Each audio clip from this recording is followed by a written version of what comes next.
properly his, is this truly his labor if that person is a slave? So that was my question. Yeah, so that was your question. I wouldn't call it a paradox, but I would answer it basically in the negative, right? Mm-hmm. So that wouldn't be, his labor. And when you actually go some other places of the Second Treatise of Government, Locke's Second Treatise, you see, he considers, for instance, serfs, and the labor of the serf belongs to the master of the serf, right? So there is a pretty straightforward answer to that question, and it's no. That would basically be a labor physically performed on behalf of the master, basically. Yeah, I wouldn't call it a paradox, though. I think that's a pretty straightforward solution. So the second question, can you clarify what you mean by desert again? Can I just ask a question? Yeah. A follow-up question on your answer. Why does the serf not have any entitlement to his own labor? Yeah. Okay. Yeah. Sure. I mean, you have two arguments here. You distinguish between these two arguments, I suppose, right? But it doesn't mean that they cannot work together to the same effect, right? In one way, in this entitlement idea, as I understand it, you basically track the title, right? The entitlement, the process of transformation of the entitlement. You begin with the entitlement and you see how it transforms, right? Unless you have some good argument that some sorts of transformations extinguish the entitlement, you basically end up with a history of the entitlement. And that's why sometimes libertarianism is called a historical theory of justice. Looking, how titles came about. It's enough, we would say, right? Even if we don't think that we, deserve these things, we might still have entitlement to them because they have specific histories. So if the serf comes from a history of serfs, and this person who owns the serf comes from a history of landed wealth and entitlement. Yeah, that would be a different. That would be by entitlement in history, specific histories. Yeah. So, okay. So let me give you some examples, maybe. I mean, this example with owning people, I don't think that's the best example, right? Because always the same. Some version of the paradox of self-ownership would be instantiated at each stage. Whether we can own, future generations and so on. So I wouldn't go with this example, but generally I think, the question is absolutely legitimate. So I would maybe approach it with some other examples. Let's say, maybe to make this distinction, without getting into theory, trying to make it intuitive. Let's say that you have a football match, right? And in the football match, you see one team playing much better than the other. Mm-hmm. You are willing to say, well, they deserve to win. Mm-hmm. But they lose anyway. Mm-hmm. They had bad luck. But the rules of the game allow the worst team to win. Mm-hmm. The team is entitled to win. Mm-hmm. The team is entitled to the award, whatever the award for winning, even though the team does not deserve winning. Mm-hmm. Does that make sense? In that example.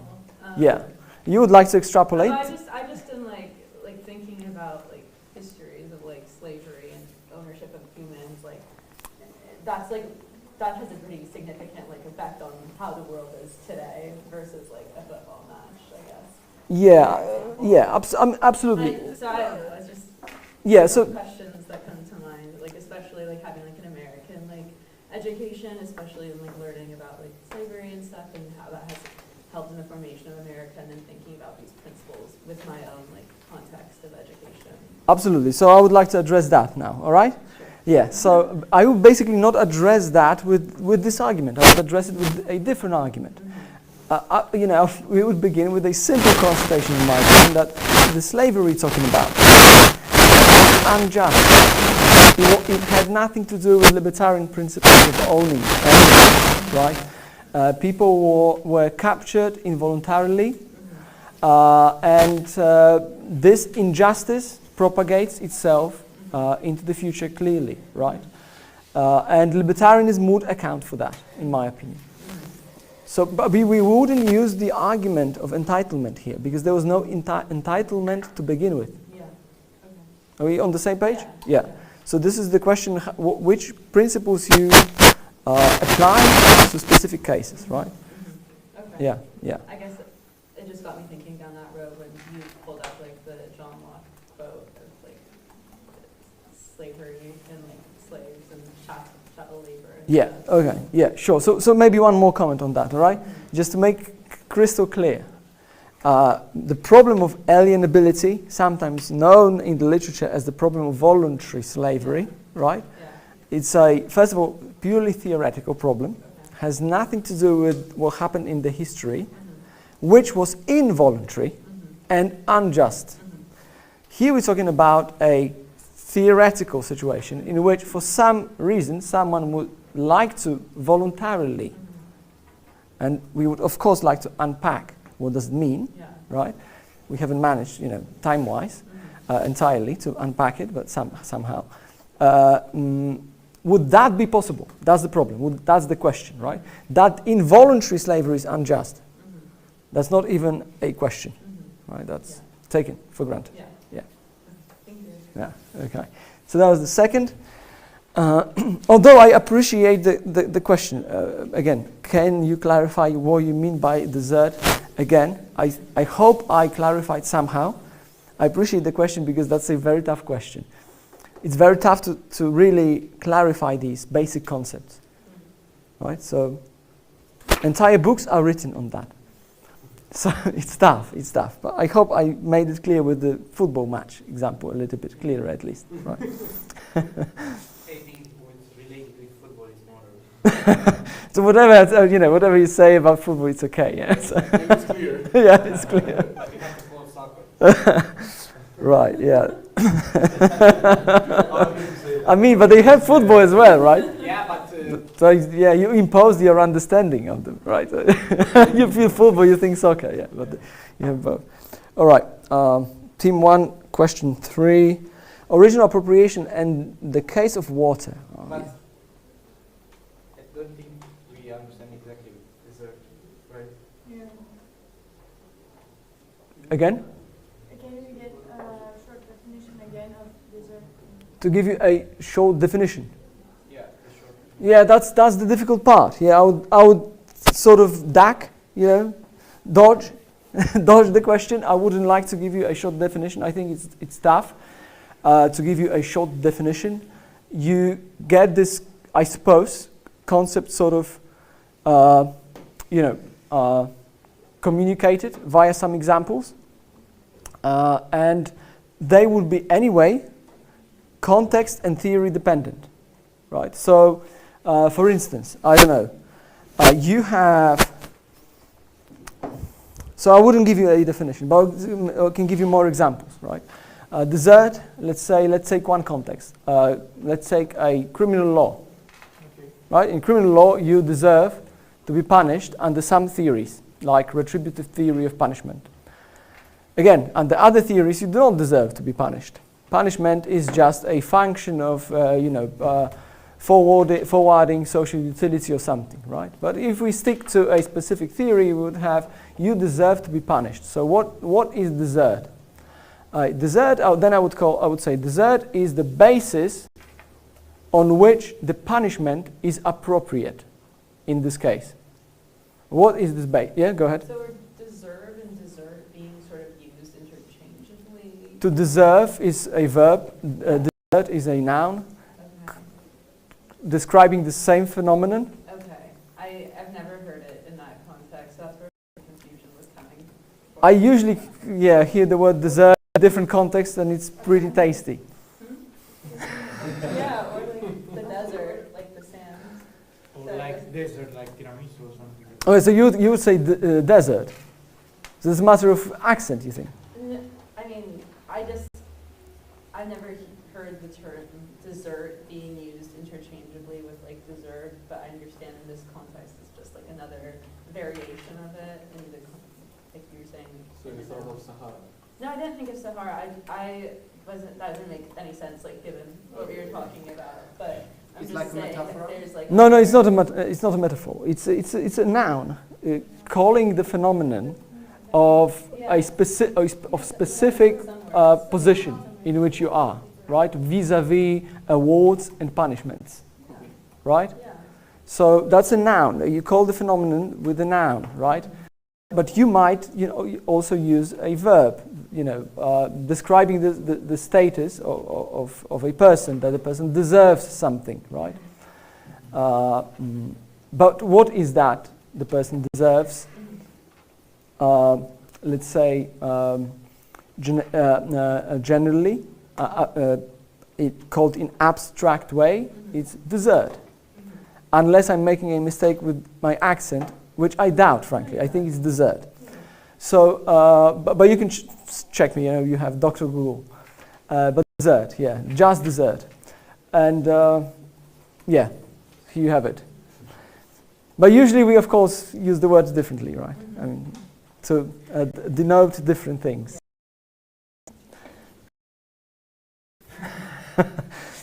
Okay, so in the criminal law context, that would be basically the basis on which punishment is appropriate. In case of in the context of distributive justice, when we distribute benefits of social cooperation, let's say, the desert would be the basis on which these benefits are appropriately ascribed or assigned to a given person, right? So we would call it a desert. Sometimes, I mean, this is just exercise in linguistics now, right? But sometimes we would also call the thing that you deserve, like punishment or benefits themselves, a desert, right? Not necessarily the basis. But that's just linguistics. I mean, you use the same word into different things. Yeah. But you get the idea, right? Yeah, no, Yeah. I was thinking that when you initially were talking about it, it's just, again, I hadn't heard desert used. Is desert still from cause and effects? I mean, what's the difference between the desert and the correlative? I mean, for example, in the criminal punishment, because they have criminal offense, so it's the criminals deserve some kind of punishment. So if we, for me, if they because the criminal offense is the cause, so the punishment is the effect. I mean the outcome of the cause. So what's the difference? Yeah. I think these are different sort of categories, right? So cause and effect is sort of, we can imagine that, okay, my understanding of this, even if it's a bit, but we can understand cause and effect as some basic structure, right? So we have, let's say the offense is the cause and the punishment is the effect. The crime, right, is the cause and the punishment is the effect. Still, that might be the case that the offense is the cause. That is not enough for the punishment to be appropriate. Right? You might commit a crime, but you might, right, something like that, right? Or you might be excused because you had some specific mental state. Or whatever, it wasn't an act or something. Like you have these basicality, like cause and effect, action and no action, mental states, and other relationships, like cause and effect, just one relationship. You have counterfactual dependence relationship as well. So let's say that the effect was counterfactually dependent on the cause. It doesn't have to be. And things like that. And when you put them together, within some theories, we would say that the desert somehow, in philosophy, we would use the word supervenes on these basic relationships and properties of reality, cause and effect, dependence, and so on and so forth, right? So they would be different relationships, right? So that's one thing. Another thing, cause and effect is more like a descriptive idea, right? So we sort of track causes, describe them, track effects and so on. Whereas desert is more normative concept, right? So the desert is something that is appropriate or inappropriate, right? That should be meted out. The punishment that is just, but the punishment that is unjust is not deserved, right? You see? So these are normative concepts.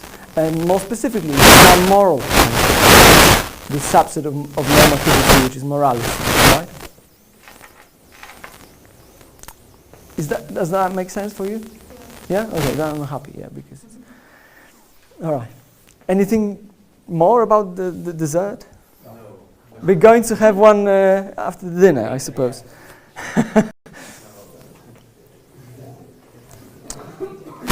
so now we have the water case, original appropriation and the case of water.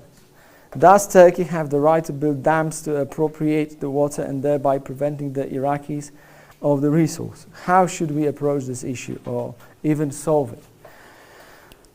Yeah, it's a tough one, of course, right? I mean, in law we have this riparian rights to water and to the coast and to the bank of river, right? I mean, yeah, in law we would have a way of dealing with these sort of problems. Libertarianism, there is also some literature on water ownership. For instance, there is a book by Walter Block on owning oceans, seas, rivers, and other bodies of water. I don't think that libertarians have a well worked out theory of owning water. Right, so there's some room for improvement, I would say. So if, for instance, if you would like to address this question as your research thesis or some project, I think there's a room for that, and some real contribution to the theory might be made here, right? The problem, of course, is that water is moving pretty quickly, relatively, right? Although Walter Block says that water is nothing else as fast as land moving fast, and land is nothing else as water moving slow. So the only problem is the speed of moving, but the speed of moving makes some difference, in my opinion. So that might be difficult. Okay, with this caveat, then of course I wouldn't like to duck this question as well, so I will come up with some answer. My answer would be they may not do it. It seems to me that there is some, the case might be made for the amount of water that might be owned by virtue of owning the bank of the river or the coast of other water container, let's call it like that, be it a lake or sea or whatever.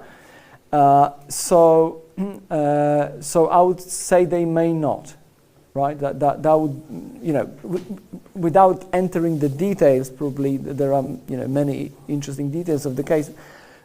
I would tend to say that the answer would be in the negative, due to the idea of appropriating a specific amount of moving water and having a right to specific turnover of water, so the character or the quality and quantity, right? You have a specific quality and specific quantity, right? So these down the river, they appropriated some quality of water regularly moving on, sort of, right? Okay, suboptimal, but that's the answer I have. What can I say? Yeah, I'm honest with you. I think the most important part of the answer is that there is room for improvement here. I think there is within libertarian theory. Okay, I move on, right? So team 2. Question: how does liberalism affect the normal life of a person? Yeah, that's a tough question, yeah.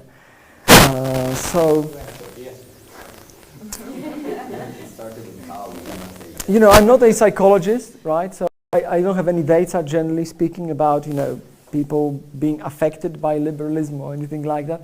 I can tell you how it affects, for instance, my life or, you know, my mates, who are also liberals, this sort of thing.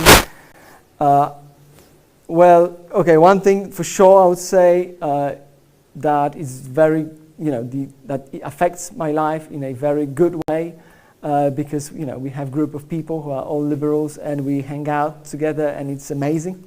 That's the first thing. Another thing is... You're biased about what you believe. Yeah. Hang out with the other ideas maybe.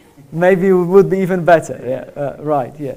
Okay, but seriously, I think basically appreciate such things as private property, freedom of decision of other people, I suppose, and general appreciation of freedom of choice, I would say. Sort of, suspicion towards any centralized intervention into people's lives. That would be this sort of attitude. I would say is specific to people affected by liberal thinking. I don't know whether that's satisfying for you.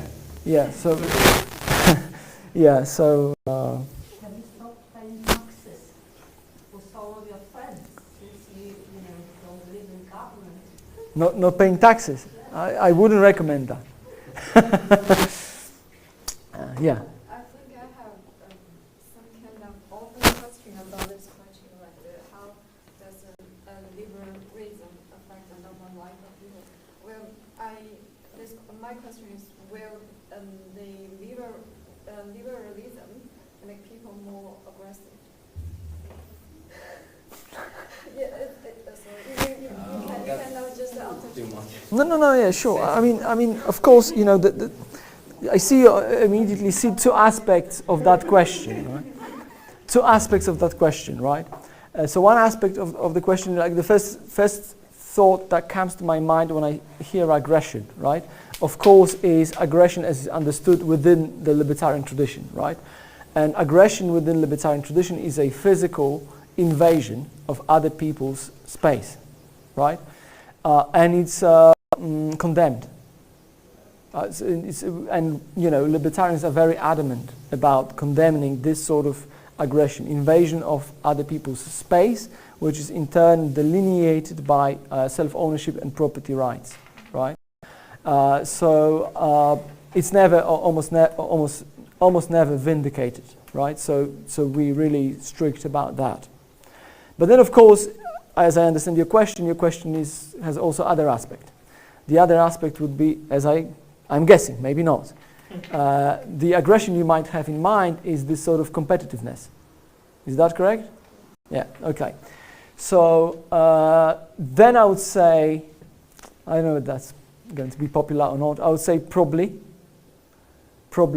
some sort of nudge towards competitiveness would be welcome, I suppose. You have to rely on yourself. You have to, stand on your feet yourself. You have market competition as well as being sort of entailed by libertarian principles of justice. A society which in the ideal situation would be with only minimal government or without government whatsoever. Also create a situation in which you really have to be sort of self-reliant or reliant on your small community, and on the other hand, just go outside and compete, right? No one would sort of, at least in a centralized way, give you a helping hand, which doesn't mean that spontaneously or at a community level or sort of charity level, this helping hand wouldn't be given. Of course, we can expect that it would, and probably more than it is under current conditions, right? Due to people having more resources and being more prosperous and so on. So, yeah. Is it, I don't know, is it really related, but is it it's related to the paradox of democracy and the favoring of the majority and the right of minority, because it's also it's a result of liberalism, and it's the initial idea is everyone should be free to make their decisions, but the right of those majority and minority is really restricted because of the like major Yeah. Somehow it is related, I think. I don't know whether that's the relationship you have in mind, but as I see that, you know, I would consider democracy and liberalism sort of, when you think about them as ideal types or sort of, ideal sets of theories, and not necessarily implying each other, right? So, it happens to be the case that they go in tandem, in some historical and political settings. They don't have to, I think, and there is a tension between them. And the point that you made, I think, sort of... These days rising, Yeah. The problem of democracy, that's, sometimes I like with my friends that maybe democracy is not always a solution because it also have some drawbacks, like always the majority doesn't specifically make the right decision or based on how you define right or wrong, but it's also Yeah. paradox. Yeah. So basically, what we have these days, let's say, in political theory, I'm coming by the political science. Okay, I see. Yeah, thank you for that. I would say, what we have a liberal democracy. What's called liberal democracy. A political system called liberal democracy is a system that combines two different sets of, ideas and then, institutions that stand on these ideas. On the one hand, you have democratic ideas, right? So majority rule. We have specific voting system, specific decision-making process, right? And we have strong legislative branch of the government. That would be the sort of hardcore democratic, let's say, set of ideas and institutions. On the other hand, you have this what I would call liberal element, and the liberal element would be a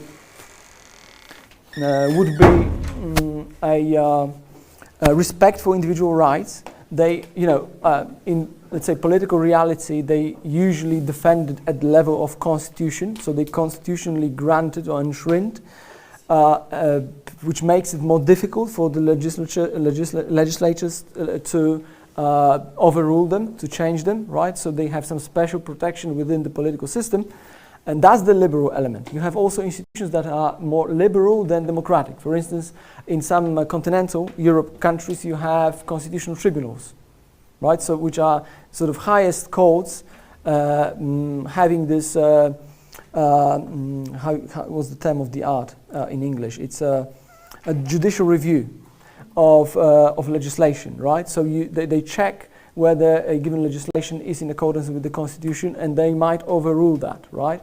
So you have these elements that, in my opinion, they have not much to do with democracy as the core idea. They're more about liberalism, right? So you see that.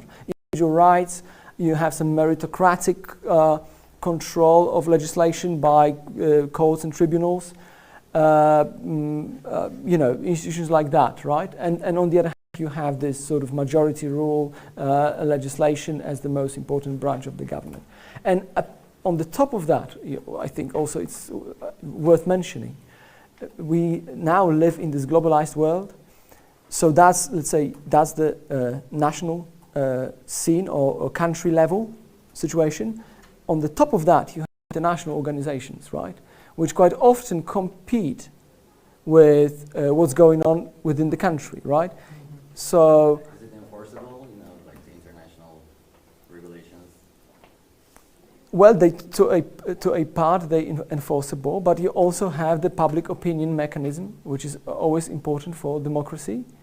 So I think so here you have it. This is how I see that. So in a sense that's related, right? That's related to the problem. But I think that, the takeaway would be that, as I see that, these, democracy and liberalism, these are not, conceptually linked or necessarily connected or anything like that, right? And there are tensions between these these two ideals, right? They happen to go together sometimes they work against each other. We know historical examples, of course, when democracy ended up very badly, for instance, right? Yeah. Thank you. All right, so that was about water. So we're moving. What was that? Normal life. Oh, no, that was about normal life. Can you own yourself but also be a slave of your principles and ego? Short answer, yes, of course, because these are sort of different planes concepts, right? Self-ownership is about rights, which is distribution of moral or normative position in society between individuals, right? And the latter idea of being a slave of your own ego or your principles or desires or urges or things like that, of course, that's a different idea of freedom, right? We to quote a classic again, we have negative and positive freedom, right? So libertarianism offers one rendition of the idea of negative freedom, which would be a freedom that is understood in terms of property rights, which delineate the spheres that cannot be crossed, right, in a society. So that's a typical negative idea of freedom, although one of many. It's not the only, right? We can have different ideas of negative freedom, but it will be always about some external obstacles, right? Here obstacles are somehow delineated by property rights. But we also have this positive idea of freedom, again, following or quoting loosely Isaiah Berlin, as you know. The positive idea of freedom is something that, for instance, goes within the person. We have some true self, some, let's say, a good element in us, rational element in us, like religion, let's say, and we have some bad, a broken element in us, let's say, desires. Let's say, I'm not saying that's necessarily the case, but we can sort of, let's say, illustrate it with that, right? And any time that desires take over the reason, then we can say that we are not truly free, right? We are slaves of our desires, or we're slaves of our yeah, sure. That's the concept of positive freedom. But you can readily see that that's a different concept than self-ownership, right? So yeah, you can be a slave of your desires, bad desires, slave of your ego or your phobias or whatever, and be a self-owner, because that's from a different plane, right? Okay, so that will be my answer.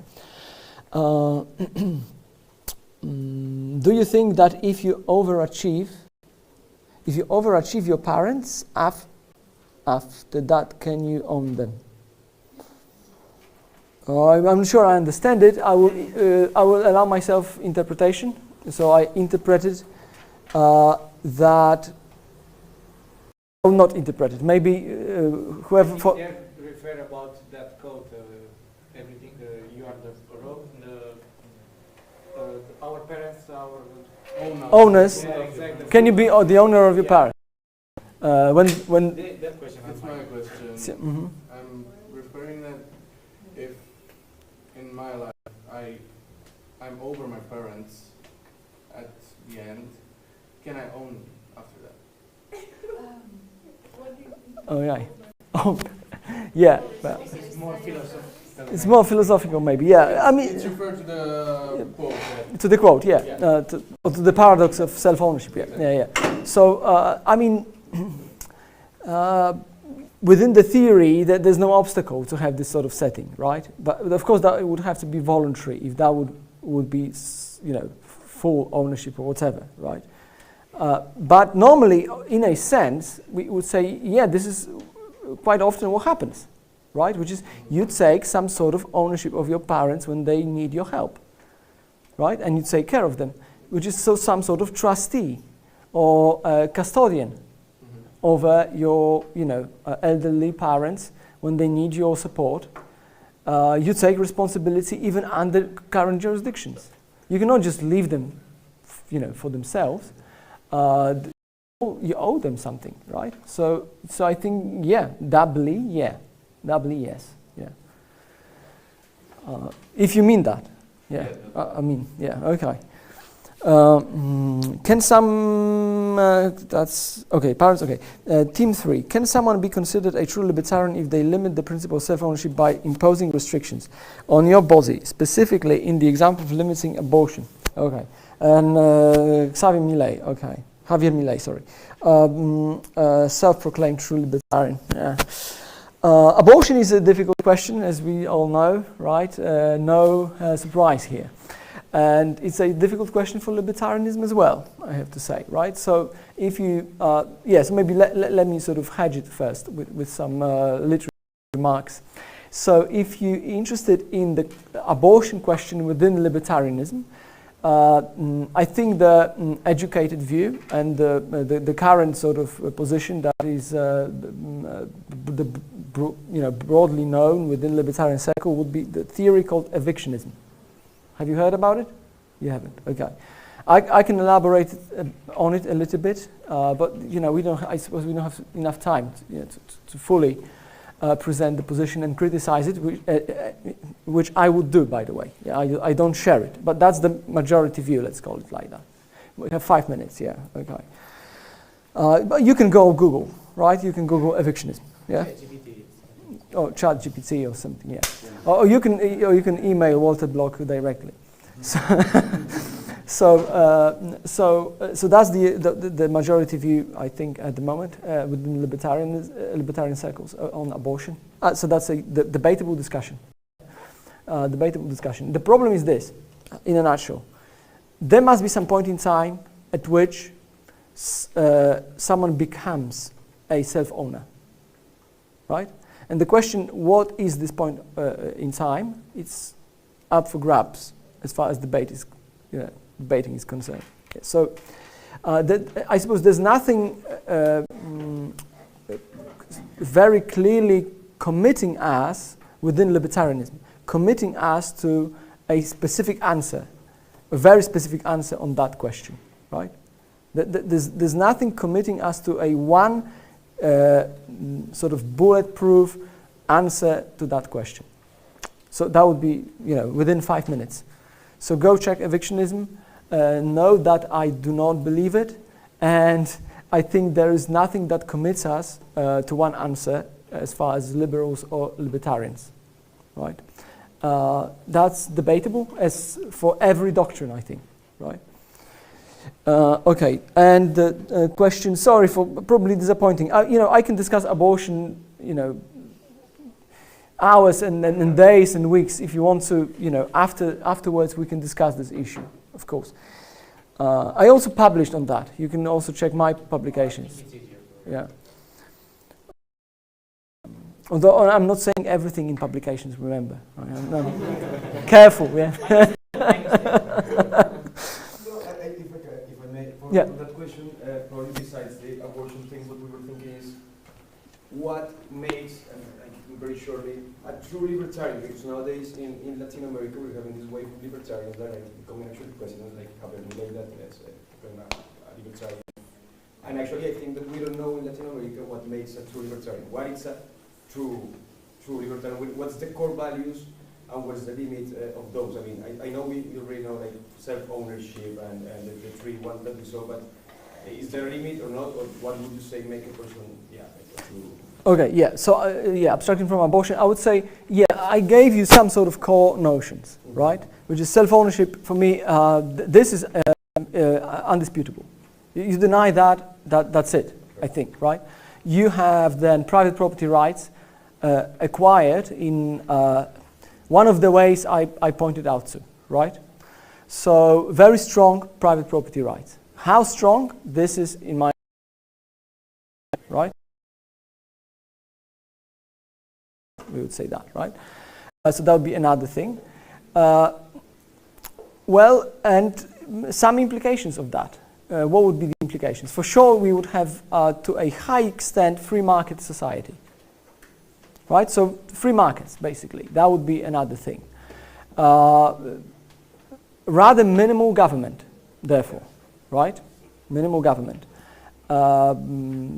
night watchman state or something like that, right? At least, if not something more radical, right?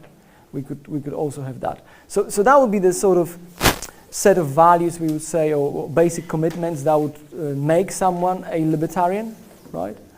Of course, devotion to freedom, but then remember, freedom would be always understood in connection with property rights, and this will be always understood in connection with self-ownership principle and some theory of justice in appropriation, right?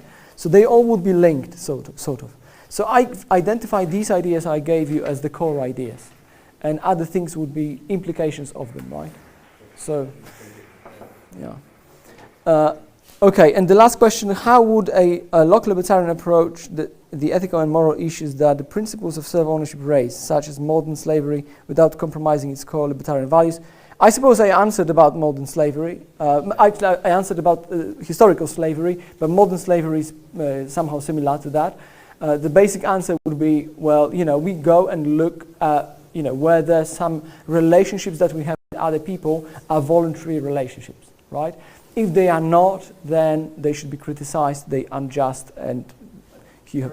Recently some argues about maybe this voluntarily slavery is against the human dignity and some ethical issues is in products with the core idea of what it means.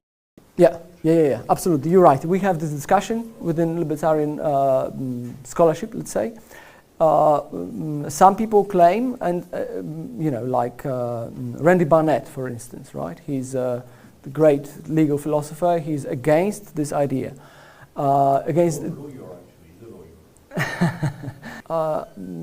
recommend his book, The Structure of Liberty. I think it's a very great book within Hayekian tradition. I step in again, which are basically his lecture at IES. Oh, okay. That's how he covers the book. Okay, great, yeah. So, highly recommended. So we have these great authors, right, who are against this idea, right, because they link it, as you said, they link it not necessarily just with this juridical sort of theory of rights, but also with something deeper philosophically, like human dignity or freedom of the will, right? And from economics, these decisions have sometimes some externalities for the society, like negative externalities. I prefer to smoke, but later I get cancer. These expenses imposed to the society for healthcare and everything. So, how is it? I mean, this case, I think the first reaction I would have to that argument would be that it has this social externalities, for the broader society, because we have the social healthcare in place. If we didn't have it, if we had it private, then these externalities would be taken care of. You wouldn't be externalizing, the cost of your smoking because you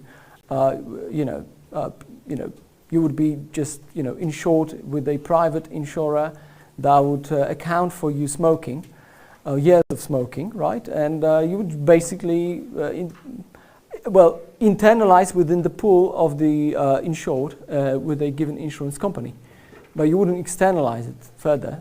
Now, into the entire society if you have a public healthcare. So the problem is the existence of social healthcare. So With this particular argument, I'm not saying like with everything, yeah. So in this ideology, social healthcare or social health aids are the problem of and these are considered as problems, not solutions. So the solution is the private Yes. systems. Yes. Yeah. Private property rights, and then implications would be that, in principle, we wouldn't go for social or public or state healthcare system, right? We would because that would of course presuppose that there is some invasion of private property rights via, for instance, taxation or monopolization, excluding private insurers from from the market, from the line of production, or limiting the participation in the line of production. But even for the property right, property is like a bundle of rights, right of use, or right Yeah. of transfer. So, but it's in real world, these are all restricted because what I use from my assets can affect my neighbors, the other societies. So how do you measure their limits? Of property rights. Yeah. Yeah, I mean that's a good question. Probably there's no one answer to that. We would have to go case by case, unless we have some scheme like public healthcare, where I can come up with a sort of good for all answer, more or less. Then this sort of conflicts on the borders of property rights. Yeah, I mean there's no miracle solution. We would have to go case by case and see. So it's very costly if we solve every problem case by case. Might be costly, but it's respective of property rights. I mean, still we solve many of these cases case by courts, even under current system, right? We also, we can. Under some general regulations. Yeah, exactly. We can have some legislation, right? Yeah, but yeah, I mean, what can I say? At the moment we have to finish. I would say that generally, as a liberal, classical liberal, and especially as a libertarian, I would be in principle against these general regulations. Thank you very much. Yeah, thank you. So you have lunch waiting for you. And we resume at maybe time for a nap or whatever. Coffee which is totally expensive, and I avoid it. The right pronunciation of your name is Łukasz, right? Łukasz, yeah. I had a friend that's it. Oh, Łukasz. So, Thank you, Lucas. thank you. so because I'm interested in some politics, I can kind of, I want to extend what we started. I didn't want to bring it to the class, So the international regulation that you mentioned is enforceable. So, but you see these days like genocide, all the violence of Geneva treaty, like when you attack someone's consulate, it's literally against all we believe through the last 70 years. So what are the enforcement that you mentioned? There are in some, I understand there are some criteria, there is some enforcements. But mostly for me, it's public choice, politics, the different governments, different decisions. It's not really enforceable. Yeah, okay. What I had in mind, what I said was mainly European Union and how European Union, interacts with the nation states within European Union, and we have enforcement here, right? Okay. We see. Yeah. So that's definitely less dramatic than what you mentioned just right now, right? And with this, I agree. I also agree with, although I would say for me it's a bit more complicated picture, but I agree at the end of the day that you're right. I mean, at the end of the day, these are just this is just a power play. Exactly. I agree with that at the end of the day, but it doesn't mean that it's power play all the way down. At different stages you have some institutional sort of fossilization, let's say, Yes. and that works not necessarily directly as a power play, because you have some mechanisms. Even power has to go through some mechanisms at some levels, right? Okay. But yeah, I agree. I mean, politics at the end of the day, it's a power game. Power is the main currency for politicians, But on the other hand, we also have a check on that, right? Which is public opinion. Yeah. Thank you very much. Thank you.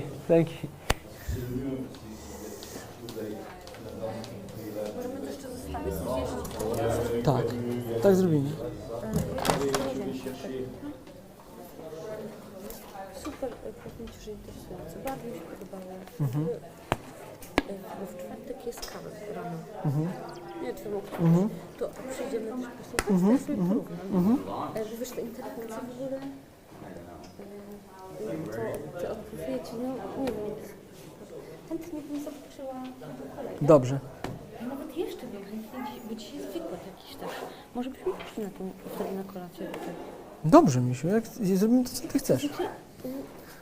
Ja mam pracę wykonaną na razie. Nie, tego nie zrobię. My powinniśmy tutaj być, czy nie? Czy jak to jest? Myślę, że ja wykonałem na seminarium swoją robotę. Mogę spadać. Jutro na pewno pojedziemy. Tylko nikomu nie mów, że Nie wiem. I sami obczajmy, bo ja nie miałam czasu jak... Mhm. Słuchaj, ja to... Dobra, to ja to wstawię tam... So, you came from Iran? Yes. Like straight from Iran here? Or staying around? It's a long story, but yeah, a major part of my life I